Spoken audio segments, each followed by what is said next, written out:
วันศุกร์ก็เป็นอาตมาภาพแถมเนี่ยมันจะเวียนกันอย่างเงี้ยสถาญาติโยมเฮาช่วยเปิ้นก็เปิ้นช่วยเฮาแตนเปิ้นก็เปิ้นแตนเฮาเฮาบ่ได้มาก็เปิ้นแตนเฮาเปิ้นบ่ได้มาก็เฮาแตนเปิ้นแลกกันไปแลกกันมาซ้ำบาย แลกกันไปแลกกันมาซ้ำบายสถาญาติโยมเนาะบางทีว่าโอ้เสียงแปลกๆไปนะสะพ้องก็เสียงแปลกบ่ค่อยฟังก็ถ้าเปิ้นมีการมีงานถ้าเปิ้นบ่มีการมีงานเปิ้นก็จะมามาจ่าสถาญาติโยมนะกะแต่เปิ้นมีการมีงานไอ้เฮาบ่ได้ไปไหนเฮาก็แม่แตนเปิ้นไปเปิ้นมีการเฮาแตนเฮามีการเปิ้นแตนอย่างอาตมาว่าไปตะเกียเนาะมาปะก่อนวันนี้เป็นวันจันทร์ที่5 กรกฎาคมพุทธศักราช2564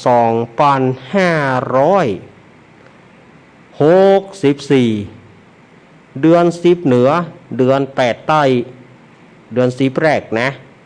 แฮมมันนี่11ค่ำพร่ำว่าเป็นวันจันทร์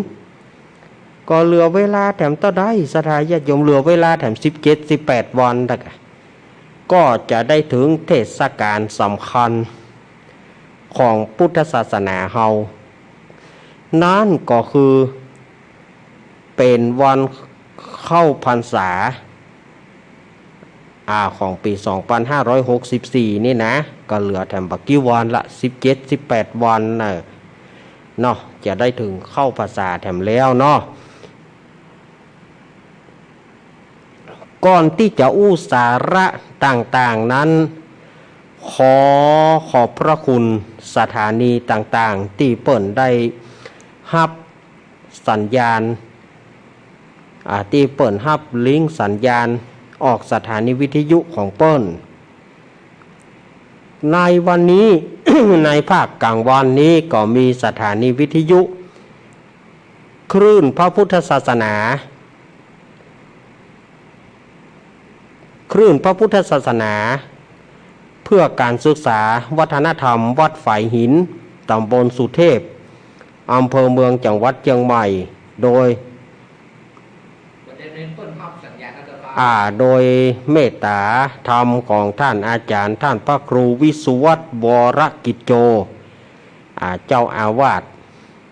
วัดฝายหินผู้อำนวยการสถานีวิทยุคลื่นพุทธศาสนาการศึกษาและวัฒนธรรมวัดฝายหินตำบลสุเทพอำเภอเมืองจังหวัดเชียงใหม่ขอบคุณท่านอาจารย์ท่านพระครูสมุวิสุวัฒน์เนอร์แล้วก็สถานีวิทยุวัดพระบาทอุดมน้ำบ่อซาวาอำเภอฝางจังหวัดเชียงใหม่โดยเมตตาธรรมของหลวงพ่อสุจิตตานุรักษ์แล้วก็ท่านเจริญโชติธรรมโมแล้วก็ตุปิโจเปิ้นก็เป็นเจ้าหน้าที่รับสัญญาณสถานีวิทยุห้วยตองซักเรดิโอตั้งอยู่วัดห้วยตองซักตำบลขวงเปาอำเภอจอมทองจังหวัดเชียงใหม่โดยเมตตาธรรมหลวงพ่อวาปีวรมณิตท่านชาวริตชัยวังโสคลื่นของพระพุทธศาสนา 104.50 เมกะเฮิรตซ์คลื่นน้ำบ่อซาวา 100.25 เมกะเฮิรตซ์คลื่นวัดห้วยตองซัก98.75 เมกะเฮิรตซ์คลื่นมนต์เสียงธรรมหลวงพ่อมงคลวิสิทธิ์ท่านปรัตอุทัยอุทัยนี่ก็106.25 เมกะเฮิรตซ์สถานีวิทยุบ้านทุ่งเรดิโอของป้ออุดมแม่เทียมวัน 89.50 เมกะเฮิรตซ์นี่ที่เปิ่นรับสัญญาณในช่วงนี้นะแล้วก็ภาคกลางคืนก็ยังจะมีแหมเนอภาคกลางคืนบัดเดี๋ยวนี้ก็ภาคกลางคืนนี่ก็จะมีสถานีใหม่ขึ้นแถม2 สถานีคือจังหวัดแพร่แล้วก็ อำเภอเชียงแสนจังหวัดเชียงรายนี่เปิ่นก็จะฮับภาคกลางคืนเฮาก็จะได้ฟังกันหลายๆที่หลายๆต่างเนาะศรัทธาญาติโยมอันนี้ก็อู้กับศรัทธาญาติโยมเพื่อเกริ่นนำขอบคุณครูบาอาจารย์เจ้าหน้าที่ทุกฝ่ายที่เอื้อเฟื้อเวลาให้โดยเฉพาะอย่างยิ่งบ้านทุ่งเรดิโอปออุดมนี่เพื่อถวายเวลาให้ครูบาอาจารย์1 ชั่วโมง3 โมงถึง4 โมง พอใกล้4 โมงนี่ก็จะได้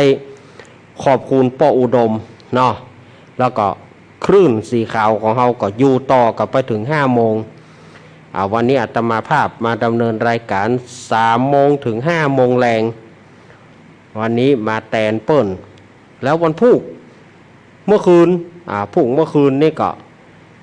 อาตมาก็จะมาดำเนินรายการธรรมะเพื่อชุมชนวันพุธนี่ก็ศรัทธาญาติโยมที่จะเอาน้ำมนต์วันพุธก็เนอะวันพุธก็ก้อยเอาน้ำมนต์เนาะวันพุธนี่อาตมาก็จะสวดมนต์พ่องประกาศถามท่านอาจารย์จะสวดมนต์ไปให้เมินก่อโควิดมันบาดซาอาตมาก็จะสวดมนต์ไปเรื่อยๆถ้าโควิดมันผ่อนคลายมันห่างมันหายไปอาตมาก็จะได้เอาทำพื้นเมืองมาเทศแต่ในช่วงนี้อาตมาก็ขอเอาสวดมนต์ไปก่อนเพราะว่าศรัทธาญาติโยมเปิ่นจะท่าเอาน้ำมนต์ก่อนนักก่อนนะขอบคุณเนอะวันพุธก็เอาเนอะวันพุธตะกี้ก็ญาติโยมเปิ่นก็โทรเข้ามาหาอาตมาหลายๆสายว่าวันพุธจะเกี่ยมเอาน้ำมนต์นะอนุโมทนาอาตมาก็นึกว่ามามีไผฟังเฮาอีเนาะเฮาก็คิดว่าเฮาสวดคนเดียวเฮาย่ำแต่เป็นว่าเปิ้นฟังอยู่เปิ้นฟังอยู่แล้วเปิ้นก็ท่าจะเอาน้ำมนต์อาตมาก็นึกว่าเฮาว่าคนเดียวเฮาไปคนเดียวเฮาย่ำว่าคนเดียวไปกะ แต่เฮาก็หูจากญาติโยมว่าบ่ได้ว่าคนเดียวบ่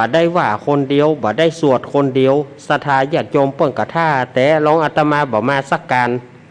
เอาละสายโทรศัพท์2 เบอร์จะไม่แล้วสมมติว่าอาตมาบ่มาสมมติว่าวันนี้บ่ได้มาอีนะเอาแล้วเดือดร้อนละ ขอบคุณเนอะศรัทธาญาติโยมทั้งหลายอันนี้ก็รายการสดเนอะก่อนที่เจก็บอกว่าจะอยู่วัดก็ได้เดี๋ยวผมจะเปิดโทรศัพท์ฮับเอาโดยออนไลน์เขาจะทำอย่างนั้นก็ได้ศรัทธาญาติโยมแต่ก็อินดูเจเหมาะถ้าว่าเขาผ่านมาตั้งโทรศัพท์แล้วให้เจเอาหน้าใหม่เจก็จะได้กล่อมโทรศัพท์อยู่หั่นน่ะกะเจก็จะได้กล่อมโทรศัพท์ถ้าหน้าใหม่หั่นน่ะสุมาเตอะจะไปนักไปเบาก็บ่ได้สวะก็บ่ได้มันก็เป็นที่ลำบากจะไปทำธุระก็สวะโทรศัพท์ก็บ่ได้สวะโทรศัพท์ก็หลุดก็หลุดไปก็ต่อไปมันก็บ่จะว่าได้ง่ายๆเนาะฉะนั้นบางคนก็บอกว่าโอ้ทำง่ายๆออนไลน์เอากะมันออนไลน์ก็ได้นั่นนะแต่มันก็ต้องมีปัจจัยหลายๆอย่างอย่างที่อาตมาก็ลองทำมาหลายเตื้อแล้วนะบ่ใช่ว่าอาตมาบ่เคยทำอาตมาก็ทำว่าเตื้อมันชุกละหุกบ่สามารถจะมาได้บางทีหลอนล่อครูบาอาจารย์เปิ้นบ่ออกเจก็มักจะยิงโทรศัพท์เข้าไปแล้วก็เมื่ออาตมาโทรเข้ามาด้วนเนยบางทีมันก็ขาลุกปกปักขาลุกปกปักมันก็เสียงมันก็อาจจะบ่ชัดเจนเท่าอีแต่นี้เฮามาอดเผ็ดกินหวานจังมั่นมามาจากกับศรัทธาญาติโยมทั้งหลายอย่ามันสบายใจศรัทธาญาติโยมเฮาได้มามาจาฮือศรัทธาญาติโยมทั้งหลายได้ฟังม่วนพ่องบ่ม่วนพ่องบ่เป็นหยังม่วนพ่องบ่ม่วนพ่องศรัทธาญาติโยมเพิ่นก็ตึง ท่าฟังกันอยู่ครูบาอาจารย์รูปใดเปิ้นก็ท่าฟังอนุโมทนาเนอแถม10 กว่าวันด้านนะเนอศรัทธาญาติโยมแถม18 วันถ้ากันเนาะนับจากนี้ไปต้นไปก็จะเข้าพรรษาแล้วศรัทธาญาติโยมก็จะได้ไปเกียมเนื้อเกียมตัวเพื่อจะเข้าวัดเข้าวา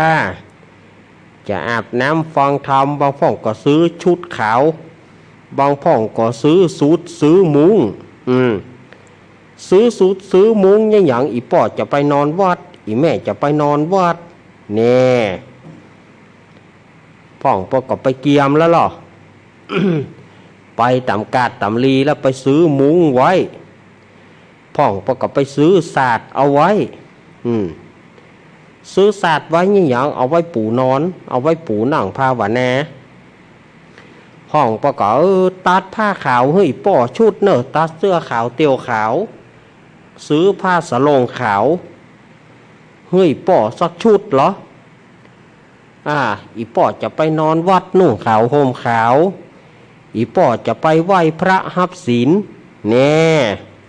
อนุโมทนาเนอะศรัทธาญาติโยมอนุโมทนากับญาติโยมที่จะไปนอนวัดนอนวาเฮามีโอกาส13 วันบ่ได้ศรัทธาญาติโยมถ้าเป็นวันนะ13 วันบ่ได้ก็คือวันพระ13 วันพระ13 วันศีลเฮาเรียงตั้งแต่วันเข้าจนถึงวันออกนี่นะ3 เดือนนี่นะมีด้วยกัน13 วันศีลศรัทธาญาติโยมก็จะได้มีโอกาสที่จะไปอาบน้ำฟังธรรมไปไหว้พระสวดมนต์ผายที่ บ่พร้อมจะนอนวัดก็ไปสวดมนต์กะ อาตมาถ้าตัดวันศีลวันไหนสมมุติว่าอาตมามันตัดวันศีลช่วงภาษาถ้ามันไปตัดกับวันอังคารอาตมาก็คงจะได้ขอศรัทธาญาติโยมคงจะได้ขอเหี่ยววันถ้ามันตัดวันพระวันศีลนะอาตมาก็แต่มันอาตมามาดูไล่ปฏิทินไปมันจะไปตัดกันยาบุ่นประมาณวันที่10 กันยาก็10 กับ10วันที่8กับวันที่เนี่ยก็10 ปลายเนี่ย10 ปลาย10 ปลายกันยา20 ปลายกันยาเนี่ยก้าที่มันจะไปตัดวันการเนี่ยวันพระวันศีลเนี่ยช่วงกลางภาษานี่นะถ้ามันตัดวันศีลอาตมาก็จะได้ยกแค่วันหนึ่งจะเฮ้ยเจเอาเทปออกกาอย่างกาบ่หัวเพราะว่าอาตมาก็จะต้องได้ห่วมสวดมนต์นำศรัทธาญาติโยมเมตตาภาวนาศรัทธาญาติโยมมาฟังธรรมแล้วก็จะได้เข้าสวดมนต์เพื่อจะมามันก็คงบัดตอนถ้ามันถึงฮอดนั้นก็นอกประมาณเดือนกันยาปุณณที่อาตมาจะบัดได้มาปะศรัทธาญาติโยมในช่วงของกลางภาษานอกนั้นก็ฉลุยมาเรื่อยๆศรัทธาญาติโยมเฮาก็จะได้มาร่วมกันอาบน้ำฟังธรรมตลอด13 วันพระนี้บางที่เปิ้นก็จะมีรถด่วนขบวนพิเศษบางที่เปิ้นก็จะมีธรรมะสัญจรบางที่เปิ้นก็จะมีครูบาอาจารย์ไปเทศน์น้ำเทศน์ธรรมให้ศรัทธาญาติโยมทั้งหลายได้ฟังกันบางวัดก็จะมีธรรมข้าวบางวัดก็จะมีธรรมบรรยายบางวัดเพิ่นก็จะมีธรรมะบรรยาย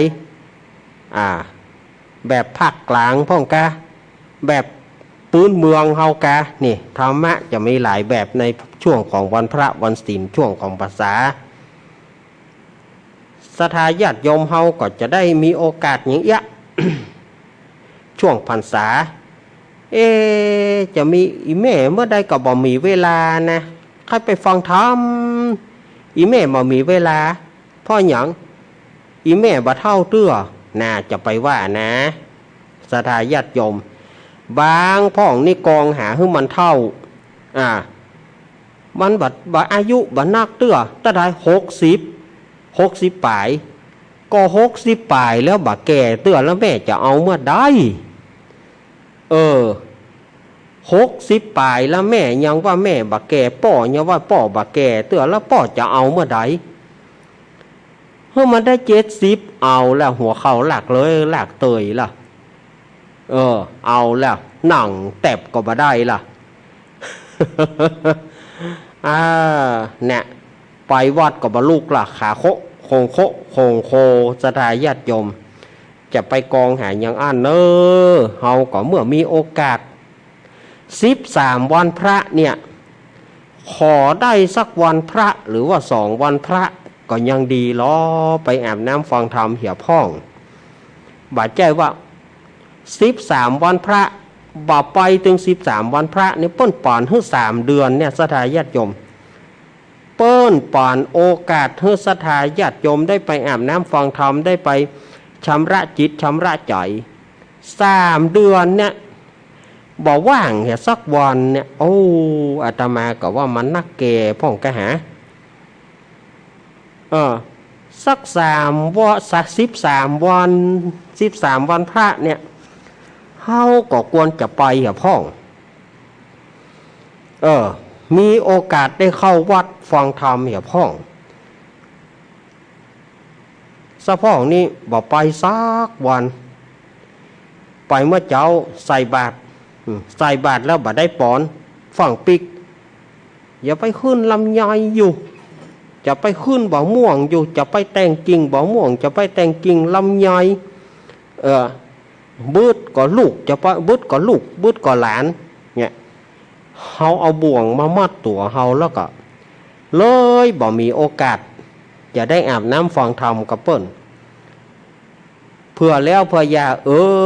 เอาแล้วหัวเข่าบ่ดีแล้วคอนขาลอดคอดแคดนั่งม่อแม่ก็บ่ได้ นั่งคดตะหวายพ่องก็นั่งม่อแม่ขวา นั่งม่อแม่ซ้ายบ่ได้หรอกพ่องนั่งทางขวาก็นั่งทางขวาก็เงียงงั้นอย่างต้นคาจะโก้นน่ะ ญาติโยมหันต้นคาก็มันแปลงบดีตีนมันบดีอ่ะมันตึงแนก็จะโก้นถ้าพ่องนั่งป้ายขวานั่งม่อแม่ขวาลองเตอะก็คนใดบางเงียงเนี่ยอาตมาว่านั่งม่อแม่ขวานี่ก็เดียวมันถึงพอเอาต้นคาฮะต้นคาจะโก้นละสะพ่องก็เหยียดขาเหี่ยพังนี่อย่างนั่งมาได้แต่บัดเดียวเนี่ยเปิ้นมีเปิ้นสบายญาติโยมสบายจะได้แต่ละวัดแต่ละวาเปิ้นมีเก้าอี้เก้าอี้ต่ำนะไม่ใช่เก้าอี้สูงนั่งเก้าอี้กันเก้าอี้กล่องเนี่ยในวิหารบัดเดียวคนใดที่ไปนั่งพ่องเพื่อแล้วพยาข้าไปม่อแม่บ่ได้ละข้าไปพ่อเพียบบ่ได้ละบัดเดียวเปิ้นต้องมีเก้าอี้โลสถาญาติโยมเน้นฮะบางเตี้ยเปิ้นไปทำหน้าที่บ้านศพเปิ้นทำหน้าที่บนบ้านนั่นน่ะเปิ้นก็เอาโต๊ะเก้าอี้ลูกวัดนั่นนะลูกวัดปล่อยลูกวัดกาลูกศูนย์หมู่บ้านกาเปิ้นต้องมีเก้าอี้ลูกไปงานเขาดำน่ะเปิ้นมีเก้าอี้น้อยแน่กะเก้าอี้น้อยเก้าอี้ต่ำเปิ้นต้องมีหรออย่างในวัดในวาก็เหมือนกันสะพ่องไปนั่งลำบากแล้วนะยังบ่ได้นั่งตัวนะโอ้ยเนี่ยมันกลัวไปเหี่ยก่อนแล้วเนี่ยไปน้ำแน่มันเห็นแล้วมันก็ปวดอะกะไปวัดว่าอุ้ยโอ้ยเมื่อบัดถามยังบอกโอ้ยนะเมื่อบัดถามยังบอกโอ้ยบัดถามอุ้ยไปวัดก็โอ้ยนั่งบ่ได้นะโอ้ยก็ตัวไปน้ำมันเห็นแล้วนี้มันก็มาปวดติ๊กๆกะไปกันล่องแข่งมันพอสักอย่างเนาะเปิ้นตึงมีหรอมาเดียวในวัดในวาเปิ้นแปลงเก้าอี้ซื้อเก้าอี้ไว้ให้เป็นลำโลดวะศรัทธาญาติโยมจะไปเดือดร้อนยังในวัดในวาเปิ้นตึงมีเก้าอี้ให้ขออย่างเดียวว่าเรียบร้อยแล้วจะไปเอาของเปิ้นปิก ขออย่างเดียวจะไปโยกของเปิ้นปิกเปิ้นเอาไว้กับวัดกับวา เปิ้นตึงมีให้นั่งศรัทธาญาติโยมแต่ละวัดแต่ละวาเปิ้นตึงมีให้นั่งเฮาก็มีโอกาสที่จะได้นั่งฟังธรรมเนี่ยนั่งเก้าอี้ได้สบายสะพ่องก็อีป้อว่านั่งนะมันเทียมตุเจ้า ก็ไปเทียมตู้เจ้าอย่างใดเพราะตึงแปลงไว้หื้อหมอกบ่ใจมันสูงหรอเอาไปนั่งอ่านไปเทียมตู้เจ้าเนี่ยก็คือถ้าญาติโยมกึดอย่างอ่านนะก็บ่ได้ไปบ่ได้ฟังธรรมละพระพ่องนี่ทีย่อยๆตู้เจ้านั่งสูงเฮานั่งสูงมันบ่เหมาะก็เนี่ยเหือก็เนี่ยเหือเพราะว่าอย่าได้ขาเฮาปวดมันก็จำเป็นต้องนั่งต้องนั่งเก้าอี้ต้องนั่งไอ้อย่างย่าบอกพอการประชุมการในยามบ่เดียวมีเก้าอี้นั่งทั้งนั้นน่ะบ่หัวต่ำสูงบ่หัวก็ขามันปวดสลายญาติโยมอาตมามาเจ็บนี่นะก็บ่ใช่ว่าอาตมาขาดี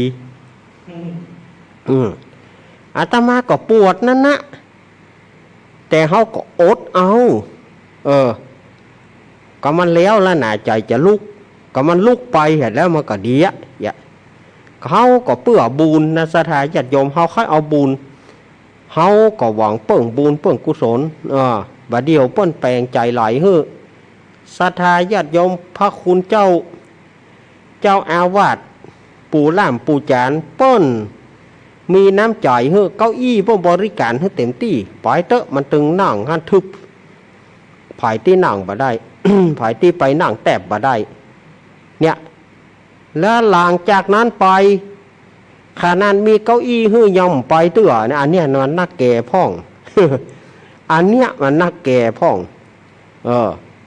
ขนาดนั่งเก้าอี้แล้วย่อมใครนั่งเตื้อหาว่ารออายุนักก่อนไล่เอาแหมกี่ปีเพื่อแล้วเพื่ออยากไปมันลูกแล้วอีน้อยไปส่งป่อกรรมละอ่อนตึมไปละอ่อนไปส่งก็เดือดก็เปิดไปส่งก็อย่างว่านะได้หามขึ้นหามลง เปิดไปส่งก็หามขึ้นวิหารหามลงวิหารเนี่ยมันห่างอย่างเอี้ยเนี่ยเมื่อลูกบ่ไปเนี่ยเพิ่นว่าอันนี้อาตมาบ่ได้ว่าคือไผนะอาตมาเอาความเป็นจริงนะไปเมื่อไปลูกอีป้อเฮยแม่เฮยไปเมื่อไปได้นี้ ไปเมื่อไปได้ไป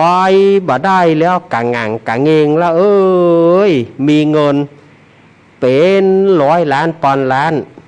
ก็บ่อาจจะได้ทำบุญหันเปิ้นก็หันมอกได้ก็เฝ้าบ้านวิ่งไปวัดกะไปบ่ลูกเลี้ยวนะฉะนั้นเฮาก็หาโอกาสที่ ไปวัดไปวากันเมื่อเฮาไปลูกนี้ลูกหลานไปส่งขึ้นรถลงรถได้นี้บัดเดียวนี้เปิ้นก็แปลงใจไหลฮื้อนะบางวัดบางวาเปิ้นยังแปลงใจไหลฮื้อเผื่อคนพิการพุ่นผู้ที่นั่งวีลแชร์ผู้ที่นั่งรถเข็นน่ะผู้ที่นั่งรถเข็นเปิ้นก็ยังบางที่เปิ้นก็แปลงใจไหลฮื้อแปลง แปลงเจริญขึ้นน่ะ ตัดคันไดเปิ้นแปลงละแปลงเจริญขึ้นฮื้อเอารถเจริญขึ้นฮื้อเอารถขึ้นถึงปากประตูวิหารก็มีบางที่บางแห่งอาตมาเคยไปที่วัดปุ้นนะอาตมาไปตีใจนะวัดตาตอนอำเภอแม่อายอันนั้นนี่เปิ้นบ่แปลงคันไดที่บนปุ้นนะคนเฒ่าคนแก่ที่นั่งวีลแชร์ก็สามารถขึ้นไปได้มันบ่ผ่านคันไดปุ๊บแปลงเจริญขึ้นอย่างปากประตูเฮาเนี่ยเจ๊เปิ้นแปลงอย่างเงี้ยอย่างปากประตูของเราเนี่ยแปลงเจริญขึ้นไปบนพุ่นเจ้ารถเข็นขึ้นก็ดึงได้อาตมาไปตีใจถ้าเปิ้นบ่แปลงคันไดเลยนะเปิ้นแปลงเจริญเปิ้นแปลงที่มันเจริญขึ้นอาตมาไปตีใจคนพิการก็สามารถไปได้ โดยบ่ต้องผ่านคันไดไปกับแม่บุญปอนเมื่อก่อนไปเอี่ยววัดตาตอนอำเภอแม่อายวัดอำเภอแม่อายฝางพวกกะวัดตาตอนบุญ โอ้ม่วนวัดตาตอนอาตมาก็ไปมาละเนี่ยบางวัดบางวาเปิ้นกับแปลงใจฮื้อนะแปลงลาดคันไดลาด ตีขึ้นเฮ้อคนเฒ่าคนแก่ที่เปิ้นพิการนั่งวีลแชร์นั่งรถเข็นเปิ้นก็สามารถจะไปขึ้นไปบนปุ้นได้บางทีเปิ้นก็แปลงโหมเฮ้อแปลงโหมเฮ้อคนพิการอยู่ฟังธรรมถ้าบัดเดียวนี้เครื่องขยายเสียงบัดเดียวนี้เปิ้นจึงมีเครื่องขยายเสียงหรอเตะธรรมแต่ละศีลเนี่ยบัดเดียวบัดเจ้าว่าบัดต้องได้เป็นการได้บัดได้เป็นการได้เตะเนี่ยบัดเดียวเปิ้นจึงตั้งเครื่องขยายเสียงเฮ้อถึงเวลาก็เปิดเครื่องออกใหม่เตะธรรมโอ้บัดเดียวเปิ้นแปลงใจไหลเฮ้อนะศรัทธาญาติโยมการฟังน้ำฟังธรรมบัดเดียวก็ต้องอะไรอย่างวะตั้งอะโลโลป้องตั้งอะโลโลตั้งอะโลโลไว้ให้คนงานนี้นะให้พระเนนได้เตะธรรมให้ศรัทธาญาติโยมทั้งหลายฟังนี่อะโลโลเปิ้นเอาพาโลเตอร์มันอยู่อันบนหลังคาปุ่นน่ะอันพาโลเตอร์นั่นน่ะแล้วก็เครื่องอะโลโลมันมีตังในปุ่นเอาผ่านกล้องเอิญอยากกันเนี่ยผ่านกล้องเอิญนี่เข้าไปเสียงมันออกพาโลเตอร์ปุ่นน่ะเดี๋ยวก่อนตุลุงก็ไปเมืองอย่างไปล่ำไปเหลือพาโลเตอร์อีกมั้งนะแล้วก็ญาติโยมที่เปิ้นจะฟังออกมานะอันพาโลเตอร์น่ะโอ้เปิ้นถ้าว่าเปิ้นเป็นคนเมืองถ้าเปิ้นฟังออกอยู่เปิ้นฮ้องลำโพงฮอนว่าเดียวเปิ้นว่าลำโพงฮอนเปิ้นบอกว่าล้านพาโลเตอร์ตุลุงเล่นว่าย่านี่เนาะพาโลเตอร์อีกำเรื่องนี้เนี่ยมันเป็นกำเมืองดีแล้วมันผ่านเครื่องอย่างก็ผ่านอะโลโลมันจากเปิดใจเอิญในกล้องเอิญที่แน่เฮานี่แน่แล้วก็ไปผ่านอะโลโลแล้วก็ไปออกพาโลเตอร์ว่ะ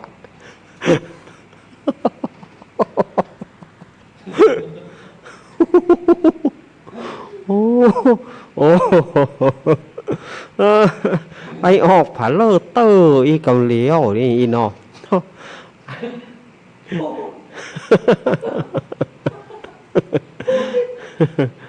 แล้วก็ถ้าอย่างอี้เหรอก็มันไปออกพายุกะถ้าอย่างอี้เฮาอู้นี่มันไปออกพายุมันไปออกพายุอันนี้พอเขาว่าสถานีพายุไอ้กล้องเอิญประจำกับพายุ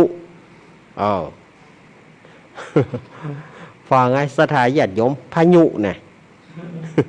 พายุก็คนสมัยก่อนเพิ่นเรียกว่าเรื่องพายุโอ้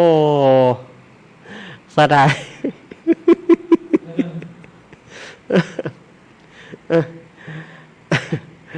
คำว่าพายุของคนเฒ่าคนแก่ก็คือวิทยุเฮาเนี่ยสถาญาติโยมคนเฒ่าคนแก่เพิ่นเรียกว่าเราเอาพายุมาก็มาจะฟังข่าวนี่สมัยแต่ก่อนเฮามีโอกาสจะได้ออกลูก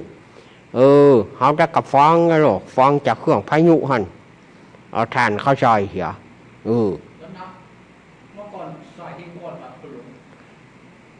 อันเก่าหัวทีเนี่ยนะพายุที่มันมาหัวทีเนี่ยนะถ่าน3 โหล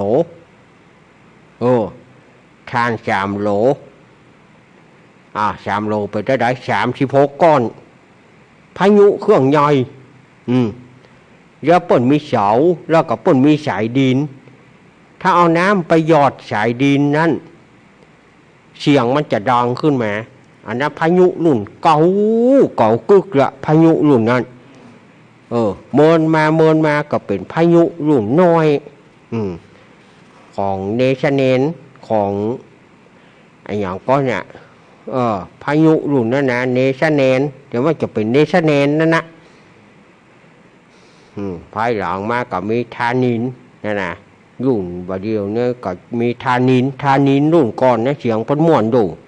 เสียงเปิ้นกังวาน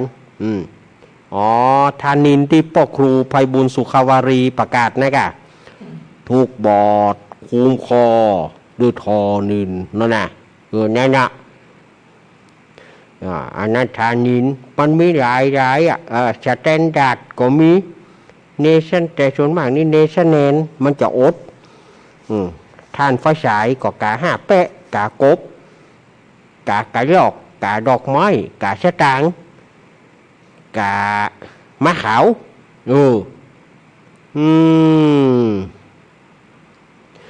กามะขาวที่ป่อชนชัยฉิมพะวงเก่าปะเกาะตะกอนนั่นนะนั่นน่ะของโกศลอุตสาหกรรมตอกจันสะพาน2เนี่ยทานไฟฉายจะมีอย่างอีกทานพายุนะทานพายุจะมีรุ่นนี้แต่ตะกอนนี่ทานเนี่ยมันจะมีน้ำกรดถ้าเมินเข้ามันหมดอายุมันเนี่ยมันจะเจ๊ละล้วนคำน้อยท่านน้ำกรดมันแตกออกมาต้องเปลี่ยนโวยๆเนาะเปลี่ยนโวยโอ้เตื้อจะพอเพื่อเลี้ยวเพื่อยาอย่างพอปดโทษทานเจ๊ทานล้วนไปหมดต้องเอามาเจ็ดแม่อย่างเปลี่ยนทานแต่บัดเดียวนี่ทานบัดเจ๊แต่ว่าไฟมันอ่อนทานกำเดียวก็หมดแล้วกำเดียวก็หมดละทานพายุอันนี้ของตุลุงกาเปลี่ยนตะวานี่แหละ เนี่ยเนาะอันนี้เฮ้ยเจฟังถึงแบเบอร์เลยเนาะแบเบอร์เลยนะพายุสมัยก่อนนี่มันเป็นภาพ AM มันภาค FM อย่างเฮานี่บ่มีมันมีก็ระบบปูนอันน่ะรีโอเนี่ยนะถ้าไผมีรีโอนะก่อนไอ้ยังเหรอรีโอสเตอริโอก่ะเนี่ยรีโอรีเอเนี่ยโอ้ยสถาญาติโยมระบบรีโอรีโอรีเอเนี่ยอันนี้มันตะกอนนี้มันถ้ามีอย่างนั้นนะไปขึ้น FM แต่ตะกอนนี้ขึ้น AM วปท2วปทมกรดหนองฮ้อสถานีแห่งประเทศไทยรายการเปื่อนหมู่เฮารายการเปื่อนเจ้าบ้าน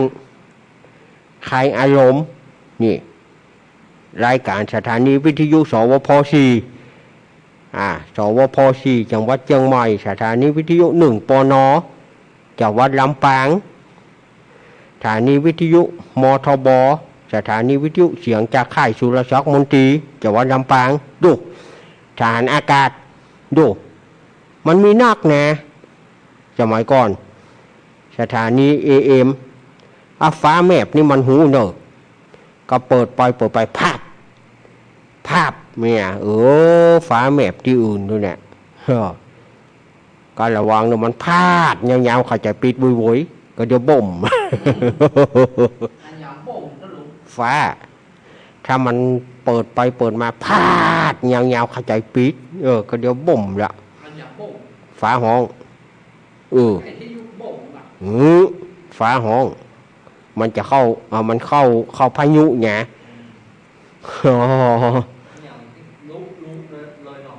ปิดโวยมันก็บรรลุแต่บ่ปิดเนี่ยไปแน่บ่ปิดเหลียวแน่ดำคือลึละกะ สถานีวิทยุสมัยนั้นเนาะตุลุงเนาะม่วนนะโดยเฉพาะอย่างยิ่งวพทแม่ริมเนี่ยวพท711อำเภอแม่ริมนี่อาตมาภาพจะชอบฟังรายการของป้อศรีนวลนพดลรายการของลุงทองรายการของลุงทองนี่เปิ้นอยู่บ้านลังกาตำบลฟ้าห้ามอำเภอเมืองจังหวัดเชียงใหม่ลุงทองนี่จะเป็นถ้าวันเสาร์นี่คืนวันเสาร์นี่ลุงทองจะนำเอาดนตรีจากภาคกลางดนตรีคณะพินศรีวิชัย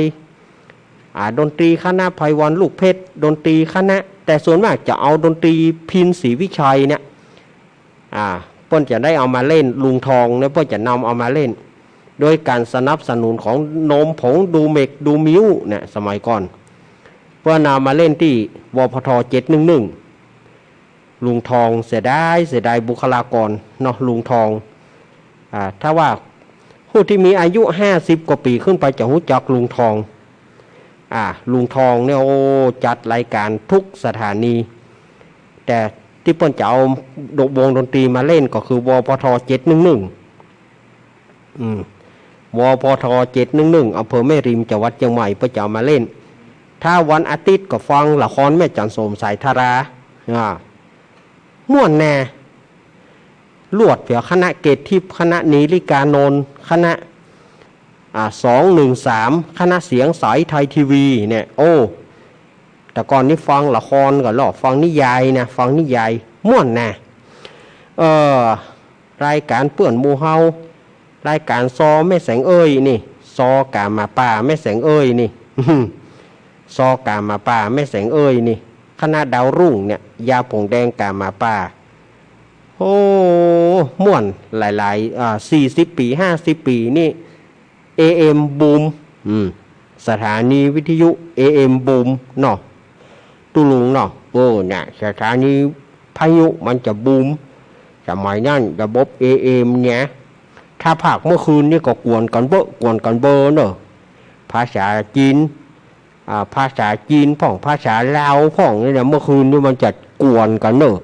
สถานีต่างๆมันจะมากวนกันไอ้พายุเนี่ยมันก็ม่วนไปแหมรูปแบบหนึ่งเนาะเฮาอู้กันไปแล้วก็แต่กี้อู้กันเข้าวัดเข้าวาเนาะแล้วก็ลวดกันถึงวิทยุในการฟังธรรมบัดเดียวนี่ก็ง่ายแต่ก่อนนี่ถ้าจะฟังธรรมนี่ถ้าจะฟังธรรมจากวิทยุก็จะมีสถานีวิทยุวปท2วันติดก็ท่านพระครูโสพลบุญญาพรตุลุงทองแล้วก็ครูบาอาจารย์หลวงพ่อหลายๆรูปหลายๆองค์นะอาตมาก็จำบ่ได้เสี่ยงแต่ที่อาตมาหูก็คือสถานีวิทยุกระจายเสียงแห่งประเทศไทยจังหวัดเชียงใหม่ขึ้น AM นะหลวงปู่สุรพลกิติกาเนี่ยอุ้ยหนานเดี๋ยวพ่นไปอุ้ยหนานไปละอุ้ยหนานสุรพลกิติกาแต่ก่อนเปิ้นอยู่วัดบ้านโป่งหางดงภายหลังเปิ้นมาอยู่บ้านกาดแม่วางวิหนานสุรพลเนี่ยเตะทำม่วนวิหนานสุรพลเปิ้นเป็นตุเจ้าแนวเตะทำม่วนเสียงวิหนานเปิ้นม่วนแล้วก็หลวงปู่หลวงพ่อท่านพระครูอาทรวิสุทธิคุณวัดหนองตองแล้วก็หลายๆรูปหลายๆองค์เหมือนกันถ้าจะฟังธรรมนี่ก็เกินชั่วโมงได้นะฟังธรรมก็45 นาทีเพิ่มมาได้มานั่งจัดสดนี่นะเป็นเทป เป็นเทปรายการเปิ้นบันทึกเทปแล้วเอามาส่งที่สถา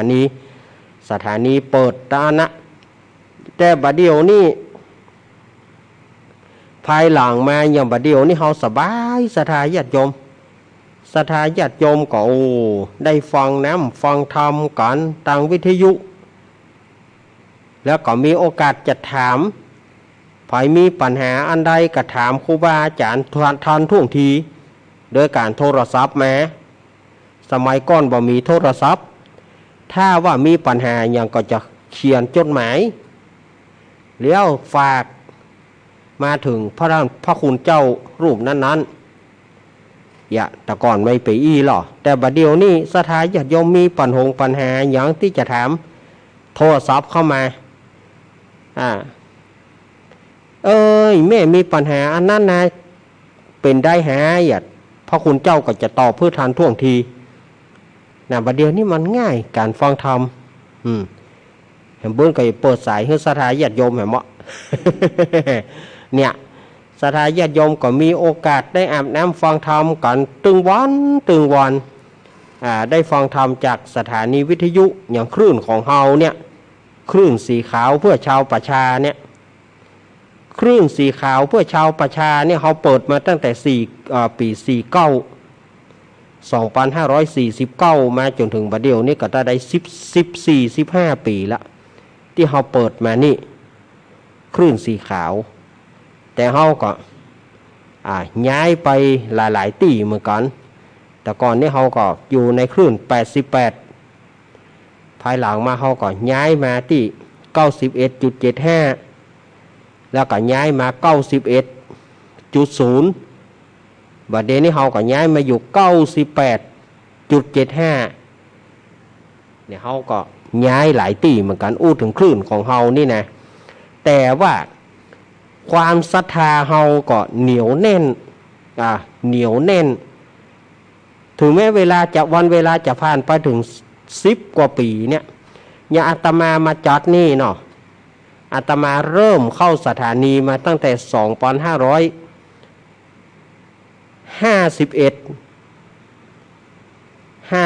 2551มาจนถึงมาเดียวก็รวมกันก็13 ปีที่อาตมาได้มานั่งจัดกับวิทยุนี่นะเป็นเวลาถึง13 ปีละแต่อาตมาก็คร่ำวอดรายการแต่ก่อนนี้อาตมาอู้บะจ้างสถาญาติโยมอาตมาถึงยอมรับเลยว่าอู้ตึงบะจ้างก็ม้อยก็ซ่อนเลยเนาะซ่อนนะเหือนี่ปดเปิดแอร์อย่าได้ก็ฮ้อนน่ะผ้านี่หลวะขว้างไปเตื้อมันฮ้อ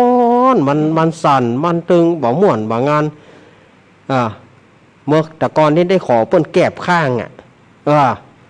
ได้ขอเปิ้นแก็บข้างอย่างแต่ก่อนก็เคยได้นิมนต์ท่านบิ๊กบอสเฮานี่นะเปิ้นได้แก็บข้างเอาไว้เปิ้นได้อู้แล้วก็อย่างได้เก็บข้างก็แก็บข้างก็เปิ้นได้อู้ไปตัวพ่องเอกเฮือเปิ้นแอมข้างไปตัวเปิ้นได้อู้ไปตัวแล้วก็เฮาก็บาดใจกับแบบเปิ้นก็คุมอย่างที่ตัวนั่งอีแหละแต่เปิ้นก็อู้ไปตัวอู้ไปตัวก็เฮาก็โต้ตอบเปิ้นคือเป็นการที่ว่าเปิ้นอู้ไปแล้วก็เฮาก็โต้เป็นลูกตัวแต่ก่อนเป็นลูกตัวแล้วจากท่านพระครูก็ท่านสุรศรีวัดเราเป้านี่ก็ได้จัดด้วยกันกับเปิ้นก็ยังมาช่วยอู้เป็นเตื้อแล้วก็มาจนถึงได้เอาลูกศิษย์ลูกหามาได้เอาลูกศิษย์มาลูกศิษย์ก็ใครออกตัวเฮาก็เปิดโอกาสให้ลูกศิษย์เฮาได้อู้พ่องเฮาก็แจมไปตัวพ่องแต่ก่อนเนี่ยอาตมาจัดคนเดียวบ่เป็นลุงหนานพ่องพ่อครูเชษฐาพ่องอาตมาได้เอาเปิ้นเหล่านี้มาอย่างพ่อครูเปิ้นมีรายการอันใดเฮาก็มาเกินข้อเกินนำแล้วก็เอาพ่อครูว่าไปเถอะเฮาทอดตอนนั้นเฮาบ่จ้างแต่ภายหลังมาเมื่อเปิ้นละเฮาอู้คนเดียวไปแล้วเปิ้นละเฮาแล้วก็เลยข้าวฮ้อนแกงฮ้อนจำเป็นข้าวเย็นจำอุ่นก็เลยจำเป็นที่จะต้องอู้ อันนี้เอาจริงๆเลยนะแต่ก่อนอาตมาอู้บะจ้างสถาญาติโยมเรื่องวิทยุอาตมากัวไม้กัววิทยุบัดเดี๋ยวนี้มันลื่นไหลไปอย่างไรอาตมาก็บ่ฮู้กันเอาเข้ามันก็จ้างขึ้นมาแต่ก่อนนี่หน่าใจแต่เนอย่าเปิ้นจะฮื้อมานั่งอู้คนเดียวเนี่ยอาตมาหน่าใจขนาดแต่ก่อนได้เอาลูกศิษย์พ่องเอาครูบาอาจารย์พ่องมาแก็บข้างมาอู้ไปเฮาก็แจมไปตัวพ่องแพร่แล่ไปตัวพ่องนี่นะแต่เมินมาเปิ้นละเฮาหมดลูกศิษย์ลูกหากับปล่อยคนตีคนต่างนักจัดรายการที่เคยอู้ก็จะก็ปล่อยคนตีคนต่างอย่างล่าสุดก็ก่อนที่อาตมาจะมาฉายเดียวนี่นะก่อนที่อาตมาจะมาฉายเดียวก็น้องเฟรมน้อยเฟรมก็มาอู้มาจากันก็มานำเอาละครเอาอย่างมาเล่นภายหลังเปิ้นก็ไปของเปิ้นเฮาก็มามีไผแล้วเนี่ยกำนั้นน่ะเมื่อเฮามีไผเฮาก็จำเป็นที่จะต้องมานั่งอู้คนเดียวแหละเมื่ออู้คนเดียวก็หาอันอย่างมาเล่นมดเฝ้าก็เล่นละครบัดละครก็เอาทำบัดทำก็นิทาน สถาญาติโยมมันก็จะเป็นอย่างนี้มันความจำเป็นยิ่งบัดเดียวนี่ซ้ำให้วันเสาร์วันอาทิตย์อาตมาก็มีรายการหนึ่งที่ 104.50 รายการธรรมะคลายเครียดของโยมปี้พิสมัย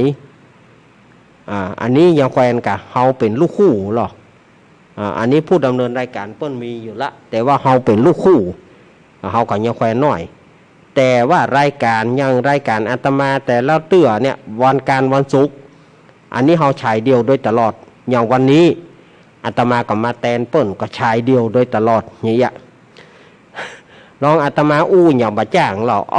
บ่มีไผจะนิมนต์อาตมามานั่งอู้เลย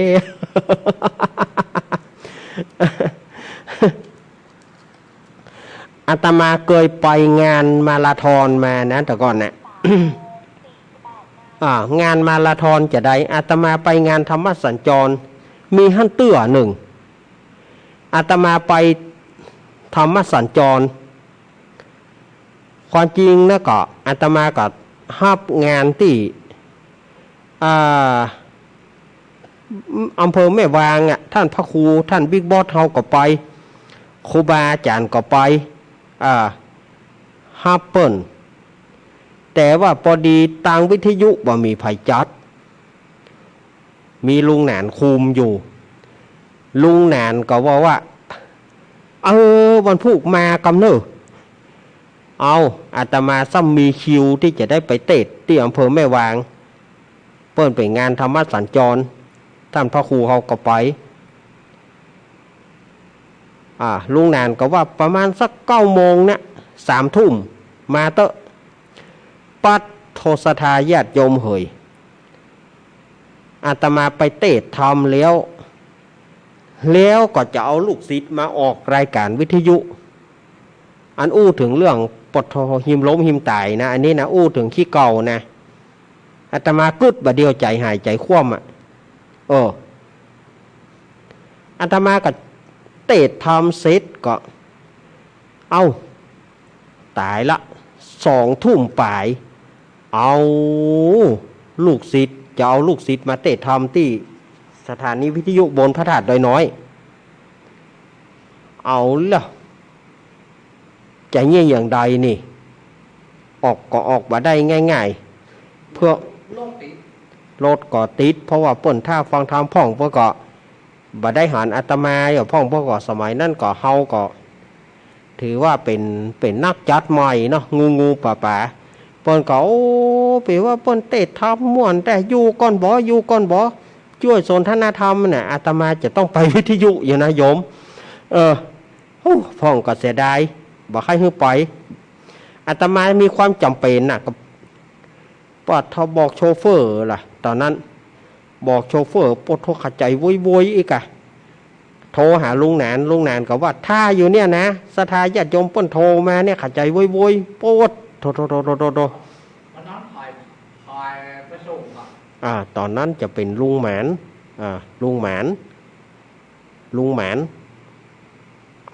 อย่างใดลุงหนานก็ท่าอยู่นี่ลุงหนานก็เปิดไตเติ้ลเยอะ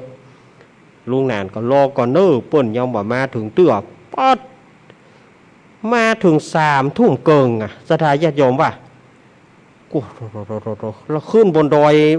ยน้อยนะ3 ทุ่มเกิงทีนี้ก็ลูกศิษย์ก็รับพอมารับไปก่อนทีนี้ก็ปลุกไอ้ลูกถึงแล้วปฐมง่างบางเองเอาลูกศิษย์ขึ้นเข้ามาเตะในสถานีลูกศิษย์ก็ซ้ำเตะบะเก่งตะไดเตื้อก็งูป่าก็โปดโทเหือกะไอ้หยังกะวันนั้นซ้ำเป็นวันพระวันศีลเหี้ยเตะทำจากวัดตัวแล้วก็ลงมาก็เปิดไปแม่วางศรัทธาญาติโยมว่าคิดว่าแม่วางเนี่ยมันเท่าใดมันกี่กิโลจากแม่วางแล้วมาขึ้นบนดอยน้อยเนี่ยบาตายก็ยังน้อยบาตายก็ยังน้อยอันนี้ปี51นะ51ท่านพระครูก็ว่าตอนนั้นท่านพระครูก็ว่าตัวก็บ่ต้องขึ้นไปกับบ่ขึ้นไปกับบ่ได้ลุงหนานขอลุงหนานเพิ่นก็ขอเอาลูกศิษย์มาเตะทำลูกศิษย์ก็อาจารย์บ่ไปผมก็บ่ไปอาจารย์บ่ขึ้นผมก็บ่ขึ้นอาจารย์ต้องขึ้นไปโดยผมมันอีหลงตุงนางตอนนั้นโหอาตมากึดถึงเดียวใจวิทย์ใจวาว อาตมาหลอดชีวิตมาได้ถือว่าเป็นบุญ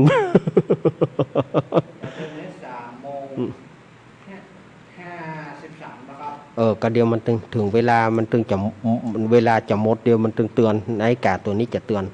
เนี่ยก็สถาอันนี้อาตมาอู้ถึงขี้เก่าเลยนะอาตมาเหนื่อยครั้งนั้นเหนื่อยขนาดปีขึ้นมาปลดเท่าลุงหนานเพราะว่าถ้าลุงหนานเปิดไตเติ้ลอยู่กี่รอบลุงหนานบอกว่าเปิดไตเติ้ลมา12 รอบอ่ะ ลุงหนานบอกว่าเปิดไตเติ้ลเพลงเนี่ยไตเติ้ลเพลงเข้ารายการ13 รอบเมื่อใดก็บ่มาทอดบัดเดียวก็ยังอย่าเฮากบมันมาบัดได้นะมันก็ก้อยรถก็เหมือนดูแกงเหี้ยติดนั่นนะก็กว่ามันจะถึงเนาะปดเหลือจักมีเอาออกศาสตร์ก็กว่าจะออกสถานที่ดีกะติดอยู่รถนี่ติดแต่มันดูว่าจ้าดูว่ายังหุจ้าไปหมด เลยเจิญลุงหนานลวดไหว้พระฮับศีลนะอย่างเลยลวดลัดตัดความไปเลยเนาะเมื่อเวลาขวายแล้วโอ้ครั้งนั้นนะที่ว่าจัดรายการที่ว่ามันได้มาจัดรายการด่วนที่สุดไงครั้งนั้นเพื่อแล้วพออย่า